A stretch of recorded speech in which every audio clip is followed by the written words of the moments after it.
Hello dear students. तो solution chapter में आज सेकंड लेक्चर है हमारा। स्टार्ट करते हैं। पहला टॉपिक है solubility of gas in a liquid. ये हमारा एक्चुअली हेनरीज लॉ हम इसमें पढ़ेंगे, ठीक है। तो क्या होती है solubility of gas in liquid? सबसे बेस्ट एग्जांपल अगर आप सोच पाएँ तो वीडियो को पॉज करके सोचें, what would be the best example of solubility of gas in liquid.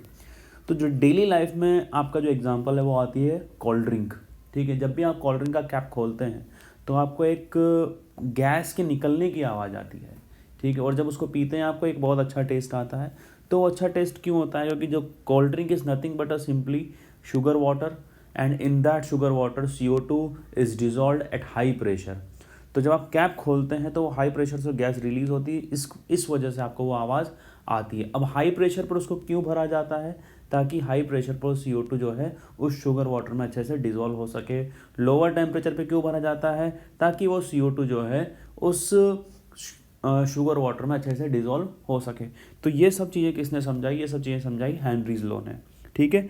तो यहाँ पर हम देखते हैं, जैसे कि एक और एग्जाम्पल है हमारे पास solubility of gas in liquid का, बहुत सुंदर एग्जाम्पल है एक्वाटिक लाइफ। हमारे जो एक्वाटिक लाइफ है, पानी में जो भी जीव जंतु या जो भी हमारे पास लिविंग थिंग्स हैं वो क्यों हैं? क्योंकि O2 का कुछ ना कुछ अमाउंट उस पानी में डिज़ोल्व हो रखा है, ठीक है। अगर O2 सॉल्युबल नहीं होती तो वाटर में ऑक्सीजन नहीं होती और कोई भी एक्वाटिक लाइफ एग्जिस्ट नहीं करती, ठीक है। तो आज हम पढ़ेंगे solubility of gas in a liquid, ठीक है। तो सबसे पहले यहाँ पर हम मेनली जो इफेक्ट पढ़ेंगे ना बेटा, वो इफेक्ट पढ़ेंगे प्रेशर का। मेनली इफेक्ट प्रेशर का पढ़ेंगे हम।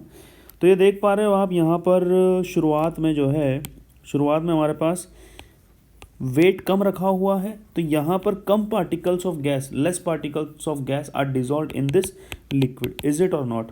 ओके। अब यहाँ पर हमने वज़न बढ़ा दिया मतलब प्रेशर बढ़ा दिया तो ज़्यादा मॉलिक्यूल्स हमारे पास यहाँ पर गैस के जो हो गए डिज़ोल्व हो गए। समझ में आ रही है क्या बात? ठीक है। अब आप इसको डेली लाइफ में अगर आप इसको कॉमन सेंस में समझते हैं तो ज़्यादा इजी रहेगा कि भाई प्रेशर बढ़ाने पर जो गैस के पार्टिकल्स होंगे नीचे आएंगे, या फिर ऐसे समझो प्रेशर बढ़ाने से जो गैस के पार्टिकल्स की जगह हो गई वो क्या हो गई? कम हो गई, इसलिए वो क्या हो गई? लिक्विड में सॉल्युबल हो गई। या फिर ऐसे समझो प्रेशर बढ़ाने से number of particles per unit volume of gas जो हो गए वो ज़्यादा हो गए, तो automatically solubility, dissolution of the gases particles in liquid क्या हो जाएगा? बढ़ जाएगा। तो हम क्या बोल सकते हैं? Solubility is depending on pressure of gas above the surface of liquid. जितना ज़्यादा प्रेशर रहेगा गैस का above the surface of liquid, हमारे पास गैस के पार्टिकल्स सॉल्यूशन में उतने ही ज़्यादा डिजोल्व होंगे। और यही बात किसने कही? हेनरी ने कही। तो एक बार हम पढ़ते हैं हेनरी लॉ को। The solubility of gas in a liquid is directly proportional to the partial pressure of the gas present above the surface of liquid or solution। क्या कहना चाहता है ये कि solubility of gas directly proportional to the partial pressure of gas above the surface of liquid, ठीक है। यही आपको समझना है, यही आपको याद रखना है, इज इट और नॉट? ठीक है। अब सॉल्युबिलिटी को ना कई टर्म में मेजर किया जाता है। सॉल्युबिलिटी को मेजर किया जा सकता है as molarity by gas in liquid, as molality weight of number of moles of gas in per unit kg of solution, then mole fraction, इसमें भी कैलकुलेट किया जा सकता है। लेकिन यहाँ पर जनरली जो हम कैलकुलेट करते हैं, जनरली जो हम सॉल्युबिलिटी लेते हैं एज मोल फ्रैक्शन लेते हैं। ले किसी में भी सकते हैं, कैलकुलेट किसी में भी कर सकते हो आप, मोलरिटी में भी कर सकते हो, मोलिलिटी में भी कर सकते हो, लेकिन मोल फ्रैक्शन में हम जनरली इसको कैलकुलेट करते हैं।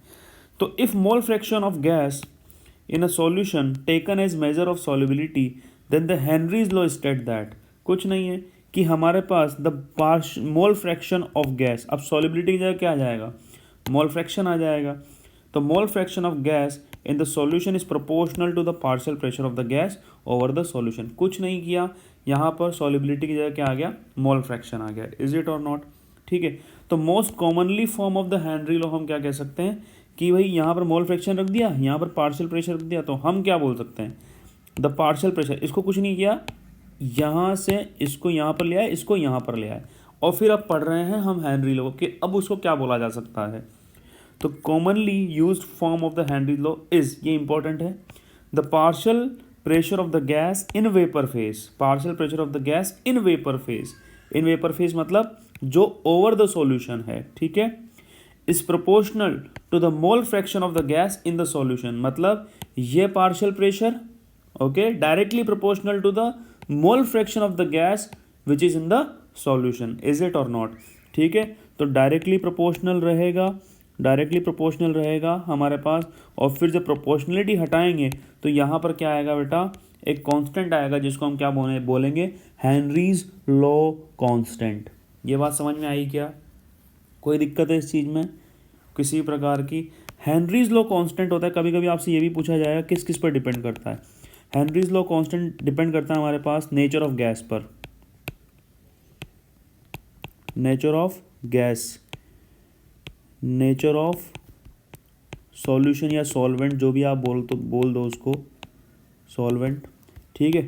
टेम्परेचर पर भी डिपेंड करेगा ये, इज इट और नॉट, ठीक है। अगर आप जैसे कि टेम्परेचर पर कैसे डिपेंड करेगा, अगर आप टेम्परेचर बढ़ाते हो, अगर आप टेम्परेचर बढ़ाते हो तो हमारा केएच का वैल्यू भी क्या होगा, केएच का वैल्यू भी बढ़ेगा।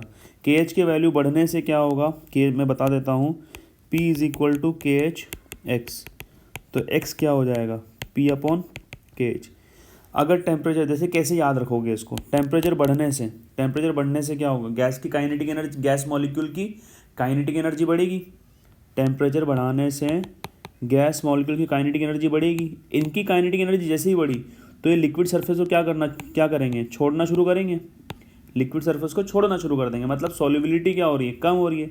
मीन्स टेम्परेचर बढ़ाने से सॉल्युबिलिटी कम हो रही है, मतलब एक्स का अमाउंट क्या हो रहा है, कम हो रहा है, ओके। टेम्परेचर बढ़ाने से सॉल्युबिलिटी क्या हो रही है, कम हो रही है, सॉल्युबिलिटी कम हो रही है, सॉल्युबिलिटी कम हो रही है, क्यों कम हो रही होगी, ताकि केएच क्या हो रहा होगा, बढ़ रहा होगा, इज इट और नॉट। तो हम क्या बोलेंगे, टेम्परेचर बढ़ाने से केएच की वैल्यू क्या होती है, बढ़ती है, और सॉल्युबिलिटी क्या होती है, कम होती है, ठीक है। कभी, क्योंकि ऐसे क्वेश्चंस भी पूछे गए हैं हमारे जेईई मेन एडवांस में, ठीक है। चलिए हम आगे बढ़ते हैं, ये हमारा हेनरी लॉ हुआ, इसके ऊपर एक क्वेश्चन करते हैं, काफ़ी इंपॉर्टेंट लॉ है, ओके। इसके ऊपर एक क्वेश्चन करते हैं हम, हाँ इसका ग्राफ भी समझते हैं, ग्राफ भी क्योंकि एनसीईआरटी में दिया हुआ है, तो ग्राफ भी देख लेते हैं हम एक बार, बहुत इजी ग्राफ है। आप जानते हो P इज इक्वल टू के एच एक्स, तो ये y हो गया, ये x हो गया, x एक्सिस, तो ये क्या हो गया, y is equal to m x, y is equal to m x मतलब straight line from the origin. अगर ये प्रेशर ले लेता हूँ और ये सॉल्युबिलिटी ले लेता हूँ, अब सॉल्युबिलिटी यहाँ पर x है, इज इट और नॉट। एक और चीज़ यहाँ पर मैं बताना चाहूँगा,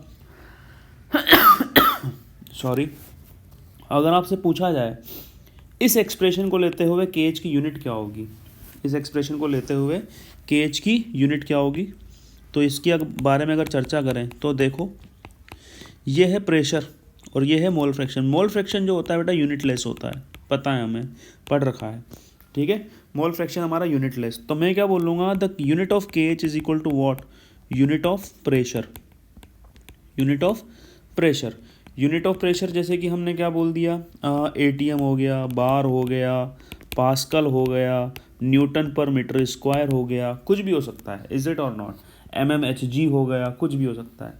लेकिन हाँ अगर आप एज ए सॉल्युबिलिटी कुछ और ले लेते हो, मोलिलिटी ले लिया, जैसे कि मोलरिटी ले लिया, मोलरिटी, तो अब इसकी यूनिट क्या हो जाएगी, अब केएच की यूनिट क्या हो जाएगी, अब केएच की यूनिट हो जाएगी unit of pressure divided by unit of solubility. If you have taken the solubility as molarity, तो यहाँ पर जाए क्या हो जाएगा, यूनिट ऑफ मोलरिटी। ये बात समझ में आई। तो आपको कभी ना कभी ये भी ध्यान में रखना पड़ेगा कि केएच की यूनिट क्या दे रखी है। समझ में आई क्या बात, केएच की यूनिट चेंज हो सकती है, हाँ 90% केसेस में आपको केएच की यूनिट जो रहेगी वो pressure of, unit of pressure ही मिलेगी, इज इट और नॉट। चलिए एनसीईआरटी एक क्वेश्चन है, उसी पर आते हैं। डेटा थोड़ा सा एनसीईआरटी गड़बड़ देती है, गड़बड़ इन द सेंस मतलब कैलकुलेशंस जो होती है इतनी इजी नहीं होती है, ठीक है। तो बोल रखा है if N2 gas is bubbled through water at 293 kelvin, how many millimoles of N2 gas would dissolve in 1 liter of water. Assume that N2 exerts a partial pressure of 0.987 bar given that Henry's law constant. तो सबसे पहले तो जो दिया हुआ है के H दिया गया है 76.48 किलो बार। अब चाहो तो आप इसको बार में कन्वर्ट कर लो, 76.48 into 10⁻³ bar. Pressure of N2 आपको मिला है 0.987 बार। आपसे पता है क्या पूछा है, how many millimoles of N2 gas would dissolve in 1 litre of water. मतलब वॉल्यूम ऑफ H2O जो सॉल्वेंट है वो दिया हुआ है 1 लीटर, और हम जानते हैं 1 लीटर मीन्स व्हाट 1000 ml, और हम ये भी जानते हैं डेंसिटी ऑफ H2 कितना होता है 1 ग्राम पर ml। तो हम क्या बोल सकते हैं, that weight of H2O is equal to volume into density means what 1000 into 1। तो ये क्या हो गया हमारे पास 1000 ग्राम। अब देखो हमसे ना यहाँ पर केज दिया हुआ है, PN2 दिया गया है। अपन अगर हेनरी लॉ अप्लाई करते हैं नाइट्रोजन इन वाटर पर, ठीक है, तो हम क्या बोलेंगे, the PN2 is equal to KH and mole fraction of N2, is it और नॉट। तो PN2 हमारे पास कितना हो गया 0.987 और KH हमारे पास कितना हो गया 76.48 इंटू 10⁻³ अब यहाँ पर देखो, यहाँ पर मैंने x ही क्यों पुट किया, मैं बोला कि यहाँ पर मॉलरिटी भी पुट हो सकती है, यहाँ पर मॉलिलिटी भी पुट हो सकती है। x ही क्यों पुट किया, क्योंकि यहाँ पर आप देख सकते हो कि केज की यूनिट क्या है, बार है। तो मतलब जो solubility in the form of mole fraction रहना ज़रूरी है। तो हमारे पास मोल फ्रैक्शन की वैल्यू क्या है बेटा, मेरे पास जो है डेटा है, इसलिए मैं डायरेक्ट यहाँ पर लिख रहा हूँ उस डेटा को 1.29 into 10⁻⁵। This is the mole fraction of the N2 in water. मतलब देखो अब मोल फ्रैक्शन ऑफ N2 क्या होगा, number of moles of N2 upon number of moles of N2। किस में घुला हुआ है N2, वाटर में, means number of moles of H2O। ये बात समझ में आई। तो और क्वेश्चन क्या है, how many millimoles of N2, मतलब आपको number of moles of N2 ही निकालना है। ये पता है, ये निकालना है, आपको क्या जानना है, only number of moles of H2, वो आ जाएगा। Number of moles of H2 the given mass is what 1000 ग्राम।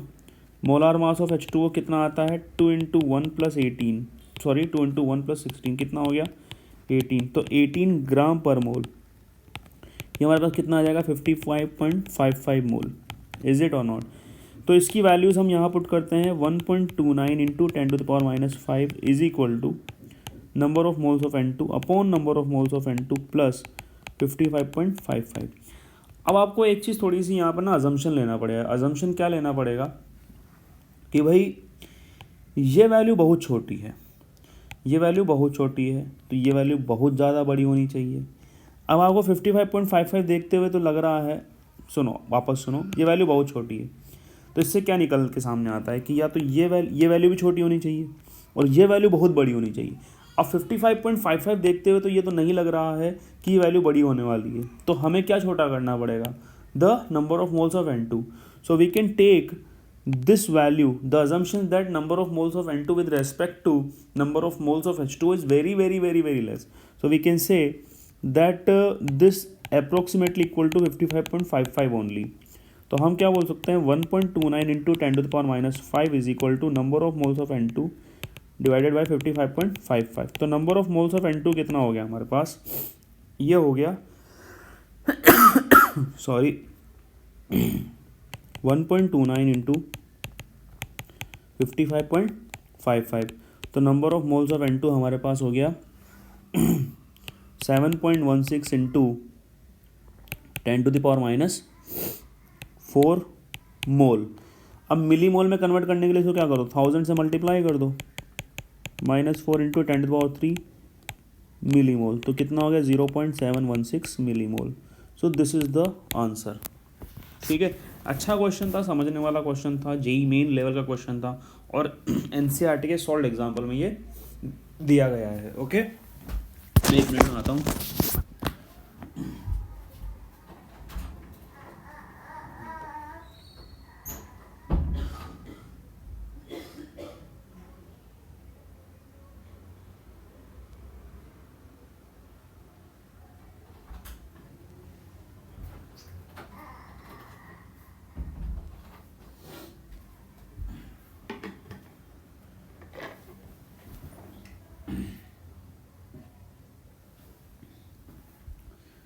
चलिए आगे बढ़ते हैं इसमें।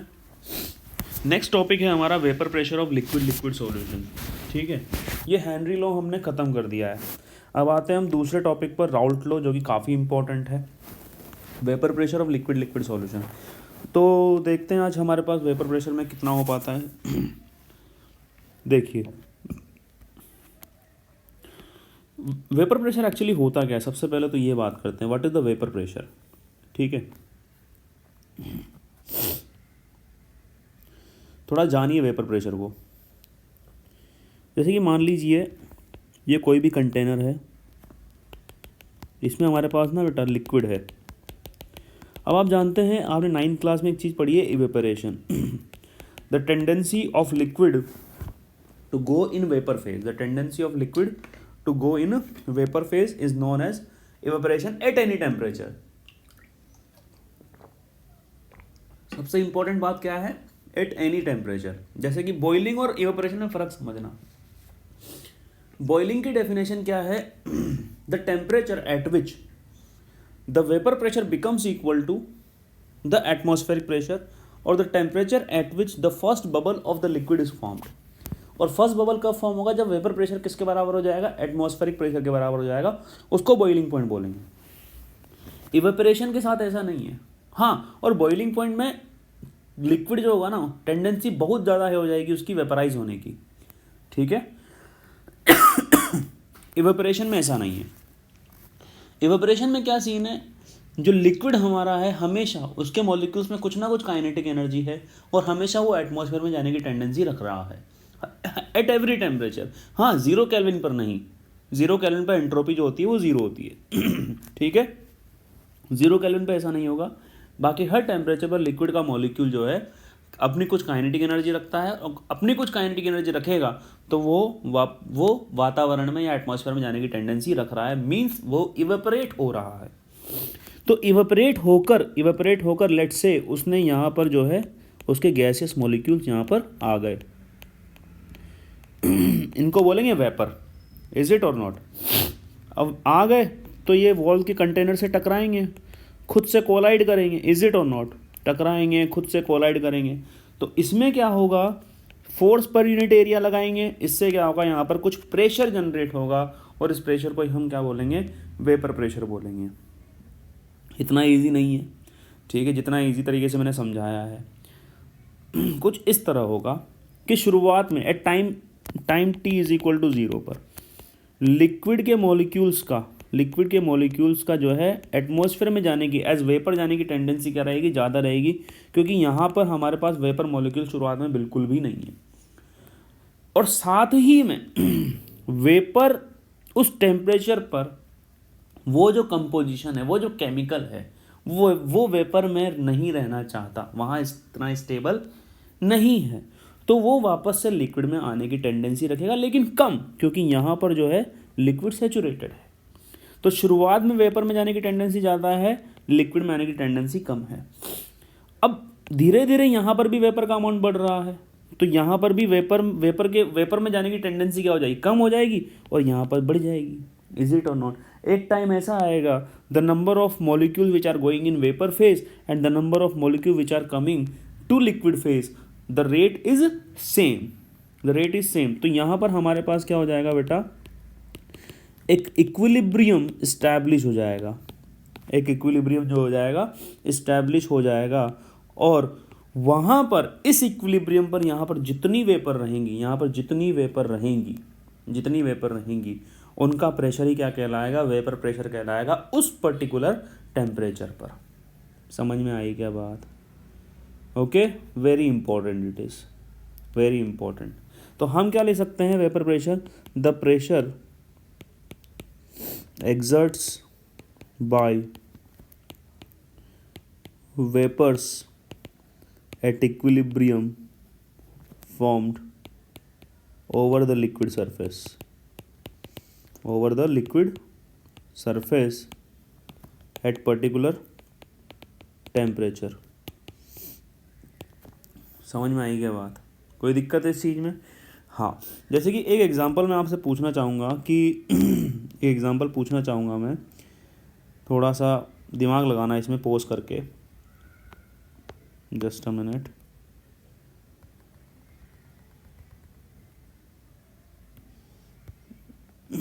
एक छोटा सा एग्जांपल,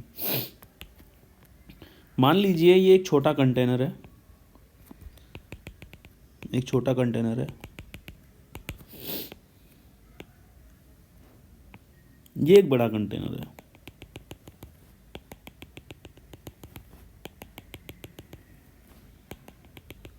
इज इट और नॉट? ये एक बड़ा कंटेनर है, दोनों में लिक्विड सेम हाइट पर भरा हुआ है। वैसे तो नहीं भी भरा होता तब भी काम चलता, कोई दिक्कत नहीं है, लेकिन आपकी सहूलियत के लिए, आपको कन्फ्यूज़न ना हो इसलिए मैं बोल दिया कि दोनों में लिक्विड जो है सेम हाइट पर भरा हुआ है। बहुत ईजी क्वेश्चन पूछता हूँ मैं कि किस सिस्टम में वेपर प्रेशर ज़्यादा होगा, द ए और द बी? किस में वेपर प्रेशर जो होगा वो ज़्यादा होगा? वीडियो पॉज करके आप सोचिए। ओके, मैं कंटिन्यू करता हूँ, किस में ज़्यादा होगा, किस में कम होगा। देखिए, आपने सोचा होगा, किसी ने सोचा होगा ए और किसी ने सोचा होगा बी।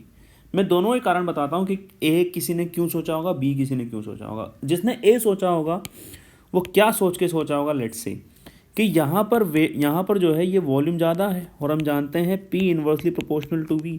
और अगर वॉल्यूम सॉरी जिसने ए सोचा होगा उसने ये सोचा होगा कि यहाँ पर वॉल्यूम जो है कम है और P inversely proportional to V, तो अगर V कम हुआ तो प्रेशर ज़्यादा होगा, जिसने ए के बारे में सोचा होगा।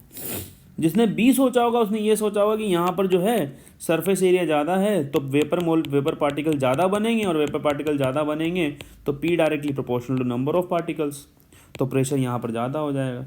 लेकिन किसी ने अगर ये सोचा है कि दोनों में वेपर प्रेशर जो होगा वो ज़्यादा हो, दोनों में वेपर प्रेशर जो होगा सेम होगा, तो प्लीज़ अपना एक्सप्लेनेशन जो है कमेंट बॉक्स में एक बार ज़रूर डालें, ठीक है।